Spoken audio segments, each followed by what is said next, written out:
A teacher needs to be a diligent observer. The process of learning is not important just for its end result, but the process in itself is equally important for nurturing human values. It also helps students comprehend the value of collaboration and communication. So, while the students are working in groups or doing any activity, the teacher should ensure that the students are not hesitating in asking for any help or clearing their doubts with fellow students or the teacher. Make the students celebrate lacks and mistakes, both theirs and of the fellow classmates, as mistakes or shortcomings are not the sign of incapability, incompetence, or being unintelligent, but rather a sign of progress. Remember, no one knows it all. The teacher, after carefully observing each and every student's performance, should also know how to capitalize on their strengths and weaknesses. A particular student loves a particular task. Let the student do that. It is because he finds more meaning in it. A particular student is distracting the other activity partners through his cell phone. Give him a task to look for some specific facts in the phone. Now, let us discuss the play of communication in the role of a present day teacher. Communication depends on two people, sender and receiver. Both have to be vigilant and carefully listen to each other in order to ensure smooth flow of the two-way process, that is, to let fruitful communication happen. Therefore, listening is not only the responsibility of students but also of teachers. Never misperceive or judge students on the basis of their communication styles. There are some students who don't think before talking, and while some who talk in bullet points, yes, no, okay. They're basically interested in facts, figures. But all of this can be handled easily if we build good relationships with our students. And the key to that is communication. Communication style is vital and truly connects you with your students. Let us discuss it further through examples of feedback, which in itself is a very important responsibility of teachers. Now, the basic ways of giving feedback are: first, direct. You should not have done this. You should have instead written this. You have not read much. You're absolutely wrong. There is a lot of scope of improvement. You need to improve your handwriting. This method is absolutely wrong and will not fetch you any marks. What is the result? You have offended the student or have completely destroyed his or her confidence. If you have offended the student, this will lead to a disagreement or even an argument. And if the confidence is completely destroyed, then the student might never return to you for assistance. The second type of feedback is indirect feedback, which definitely is polite, like some points here and there. Overall, good. Little more hard work. You can come out with flying colors. Next time, I'm sure even the method will be right. No, this will not work. Rather, this feedback is the most dangerous of all. The student will never be able to understand that he or she still needs to review his or her work. So, what to do? Probably, we can hone our communication style and go this way. First step: ask a polite question. Can we discuss this assignment sometime? I have more ideas about this work.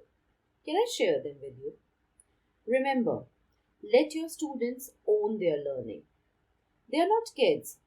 They have decided to study the particular subject for higher studies.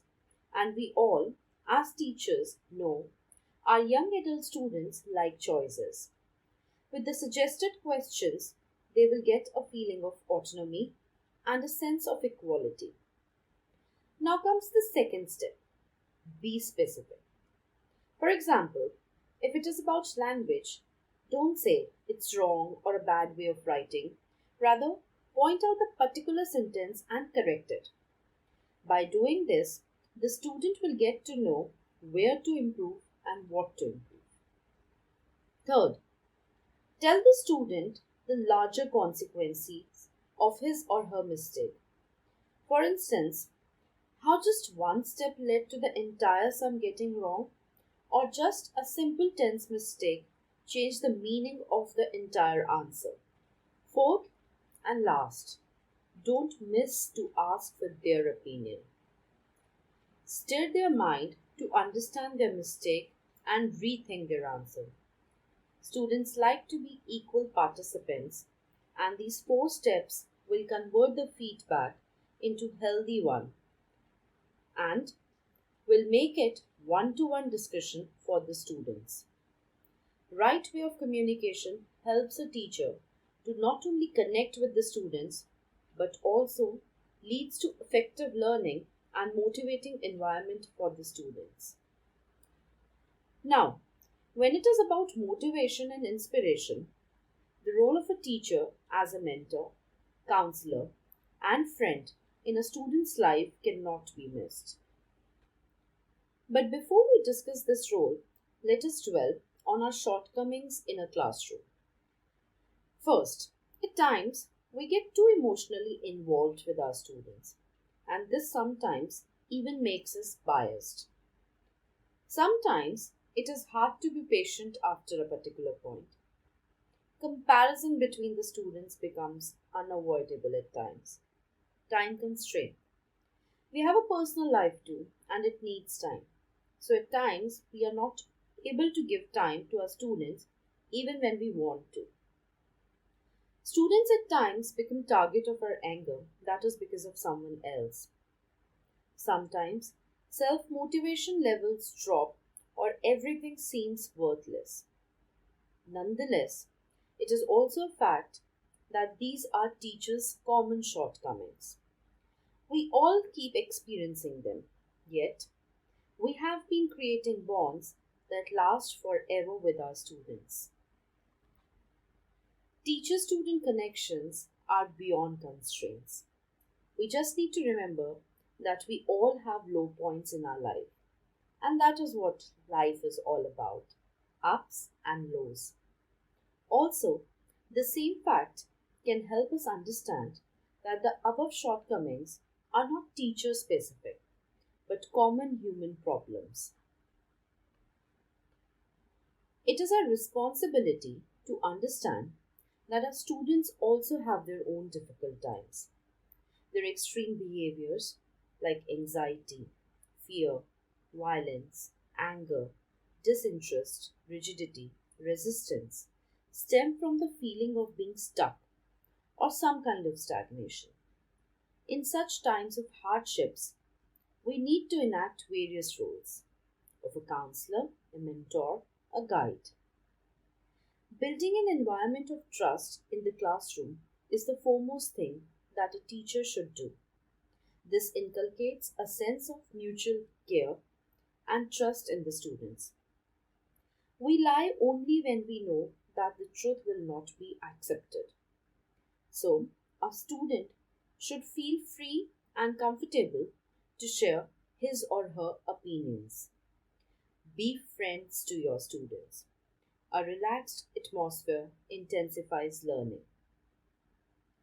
Second, being a counselor does not mean giving advices and suggestions to the students, as one cannot know all. None of us can have solutions for all problems. But yes, after listening to the students patiently and actively, we can give them possible ways or perspectives to look at their problems. Try to be empathetic. That is, try to see and understand things from their perspectives. Don't be judgmental. Making the student aware of the many dimensions of the issues raised and helping the student to reflect and introspect is often the beginning of the solution to their problem. Assure them that their problem will be kept confidential. Mentoring comes in a package with teaching responsibilities in higher education system. It ranges from curriculum related issues to mentoring for options in subjects to helping students understand various career options available. Don't forget, anything other might change or transform in the education system, but the relationship between the students and a passionate teacher will always remain the foundation of a successful classroom.